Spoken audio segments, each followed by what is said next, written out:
Dr. Anupama Gotimukla, thank you so much for being with us on ITV Gold tonight. How are you doing today?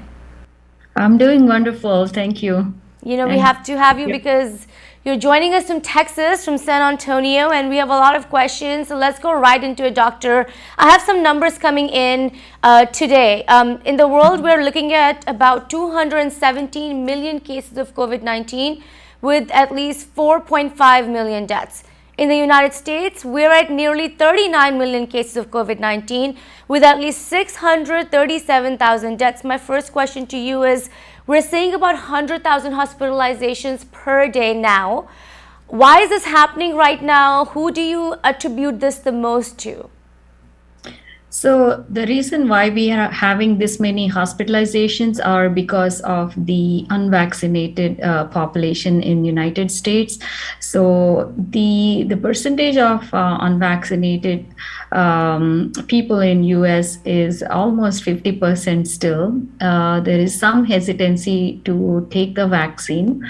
So the 97% of hospitalizations are because of these unvaccinated people getting admitted with this very rapidly spreading Delta variant of COVID-19.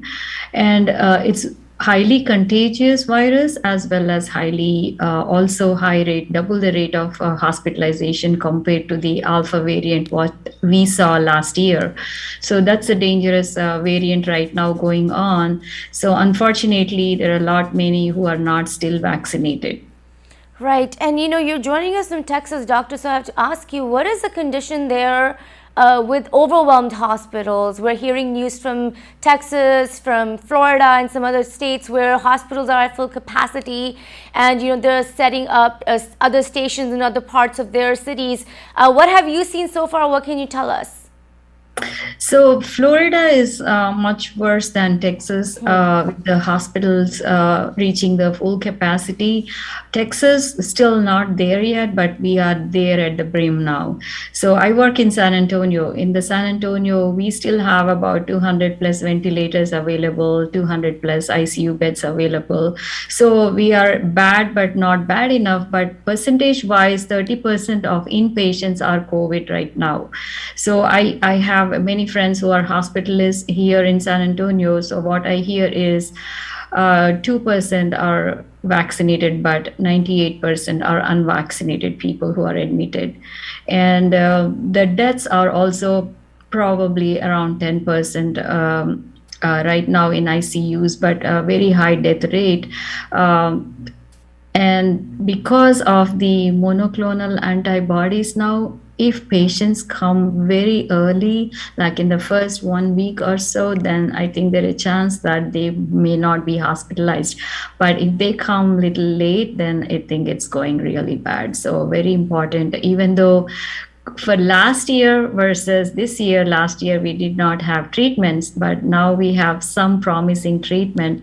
Hopefully the deaths will be down, but no, the mortality rate is very high with Delta variant. I think that kind of awareness should be there in the public. So let me ask you, doctor, do you think we're all in trouble? Are all the states, a matter of concern right now? How are you comparing states that have high vaccination rates to states such as Texas or Florida that have lower vaccination rates than that? Yeah, that's pretty significant what we see all the northeastern states, like starting from Massachusetts, Rhode Island, New York. The vaccination rate is very high, so they are doing better than the southern states like Florida, Texas, Alabama is very horrible, Right. and Colorado. And these are the states which we are seeing very high rate of hospitalizations because of the very high rate of not vaccinated. Yes, again, the issue is people are not getting vaccinated, and again, we urge everyone to get vaccinated. Doctor, also hospitalization rates for children and adults under 50 has also significantly increased. It's reaching its highest levels. What's the biggest reason behind that?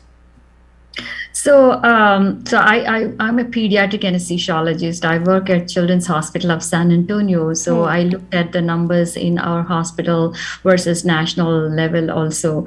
The reason why more children are hospitalized right now, even though it's less than 10%, but still the other co-infections also are contributing to the hospitalizations in children, like rhinovirus or these other viral infections going on right now. And we are also entering the flu season, so all these are adding up to the hospital admissions in right now for children. But the reason why children are getting COVID is because of adults. You know why? So unvaccinated adults giving children the COVID with this Delta variant is doubling up the normal. What a child was less than 5%, now it's more than 5% now, and more than 10% of hospital admissions. So Right. that's very sad that we as adults are contributing to the morbidity or mortality in children. So I think this is very, very alarming right now, because schools have started now. So Yeah. kids are going to school, and we still do not have that mask mandate right now in schools. Some of the schools are following, but there is some problem right now going on with the schools. Parents are really upset that the mask mandate is not there. So Right. that scares the parents when the kids are going to school, like don't know which day the kid can come positive. And the Delta variant, we cannot say, like last year we said that children are protected from COVID, but not with this variant, no. Right.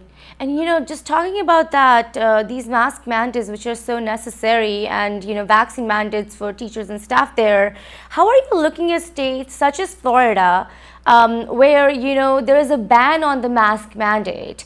Their largest school districts have now gone into quarantining.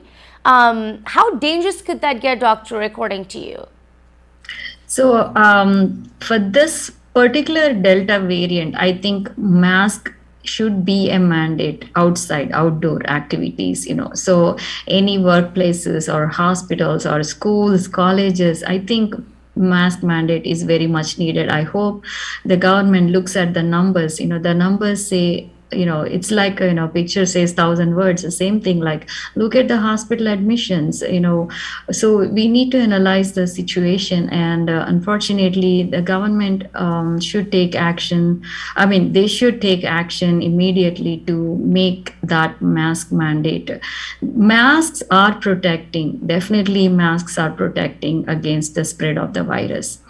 Vaccine plus mask is almost, I would say, more than 95% protection from the COVID. But without mask, even if I'm vaccinated, I may get the mild COVID infection, but I will spread the virus to the most immunocompromised population out there. So I think as a responsible citizen, I should wear the mask, and everybody should wear the mask right now. Right. And not to I forget, I would not say that, okay, government did not say that mask mandate is there, right. but to protect yourself and protect others around you, I think common sense mask should be really very much needed right now. Right, and not to forget, doctor, a lot of these children, under the age of 12 are not even eligible for the vaccine. So that's basically their only form of protection. On vaccines, I have a couple of questions, doctor. The FDA has fully approved Pfizer. What does it mean? What does it mean to get a full approval? And a lot of vaccine mandates have been coming through it. So do you think it will push those mandates even more in like companies and other organizations? Right, yes. So FDA approval of the vaccine is a very good thing. Dr. Vivek Murthy, the Surgeon General, has announced it last week. And I think once it is FDA approved, because FDA approval takes a lot of steps to get that medication or drug or vaccine, so that will push more and more people to take the vaccine now. So hopefully that step will move up the vaccination rate now. Right. More on vaccines, doctor. We are obviously hearing the news on the third dose. the booster shot, they're calling it, of the COVID-19 vaccine. We're hearing that they're saying anywhere from 6 to 8 months after the initial second dose of the vaccine, you need to get another dose. How are you looking at this? Are we in urgent need of getting this third dose right now? Are you concerned about that? So the reason why we should take the booster is 6 to 8 months after, looking at the data in Israel, that's how we came up with that, like everybody should get a booster dose after 6 to 8 months. So we initiated with the immunocompromised population because they are the most vulnerable.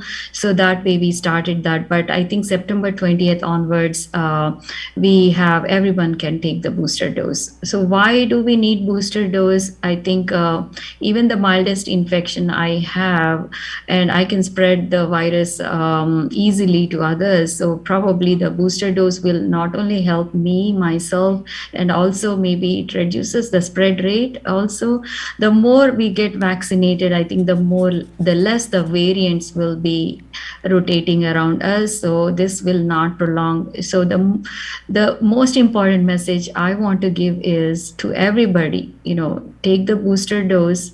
The booster is helping to boost the immunity, not only the immunity, the power in your body to fight the virus.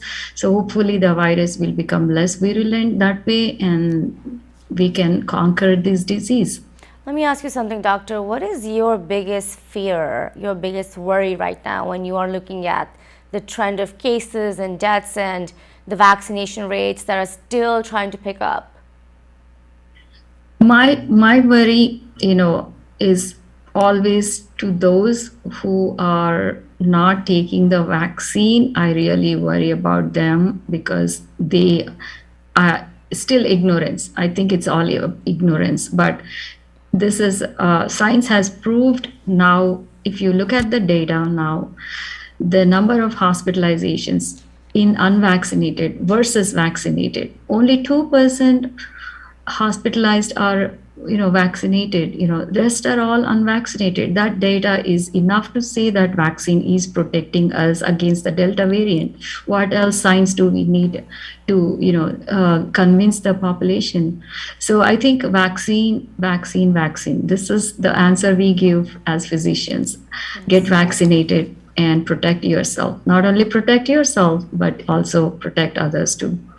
Well, I hope just with time that we pick up that vaccination rate and we reach that 70%, that herd immunity that every doctor I know wants. While I still have you here, just 2 more questions left here for you, doctor.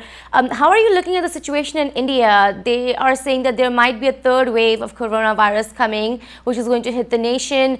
Will it hit as bad as the second wave? You work with API. You are the president right now. What is the news that you are getting, and what is the work that API now has to do about it? So currently the Delta variant, which kind of has shaken the whole country, but right now the numbers are getting down now, but we don't know what is in future because again, as I say, that the unvaccinated people are significantly high. So we need to anticipate and prepare ourselves to be very careful. And again, masks are, you have to wear a mask when you go out. I don't think we are still COVID free. If India first wave, then the cases went down and they all were like, okay, we are back to normal. Then the Delta variant came and a lot of people died. Again, the third one, we are anticipating that third wave will happen in the months of October, November, December. But if we can follow these guidelines, like wear the mask, get vaccinated, then I think we can avoid the third wave. So API has done a lot of COVID relief work for India. We raised 5.5 millions for Indian COVID disaster. And we have helped in that second wave when the Delta variant happened in India. We sent oxygen concentrators and all.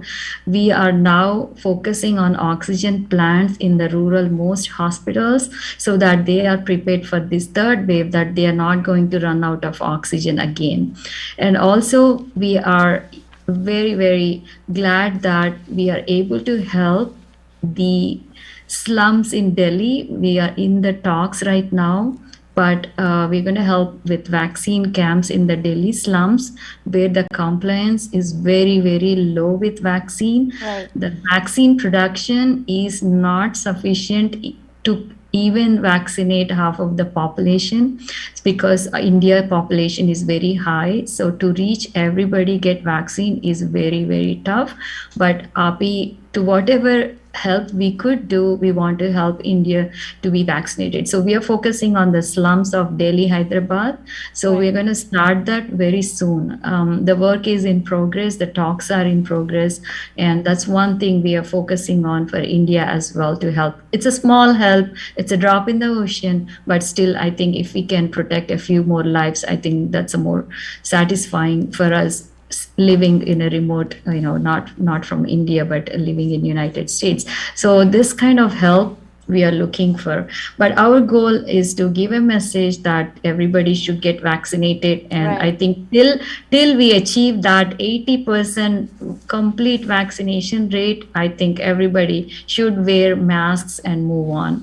And there is a misnomer that wearing masks will cause some kind of growth issues in children, which is a misnomer. That's not true. And children wearing masks will protect them. It will not stunt the growth or cause any growth related issue or developmental issues in children. That's proven. And I think we should get that away from our minds. Yeah, so again, we need those mask mandates and vaccine mandates so that people can stay safe and be protected. Last question to you. I would love for you to share how our audience and viewers can help API with its efforts in India and the US right now, especially with COVID-19 relief and these oxygen plans. How can all of us be involved? Yes, everybody has a responsibility in this pandemic. So we are not done with the pandemic. So please be vigilant and always wear mask. Very use the sanitizers, hand sanitizers very often, and social distancing. Try to avoid crowds. And if you are in the crowds, please put the masks on. Masks are definitely protective. And this is the message for everyone, and everyone should remind yourself these are the things I should follow myself. So if we all are together, I think we can get rid of this virus very soon before New Year hits. So 2022, we want to see a good year for all of us and COVID free year. Let's hope for that. So I think we all should work together to make 2022 a COVID free year. Definitely. Vaccines.gov is the website to go on to, schedule your vaccine and a location near you. Dr. Gauri Mukula, thank you so much for your time today on ITV Gold. Thank you, Aditi. Always pleasure. Of course.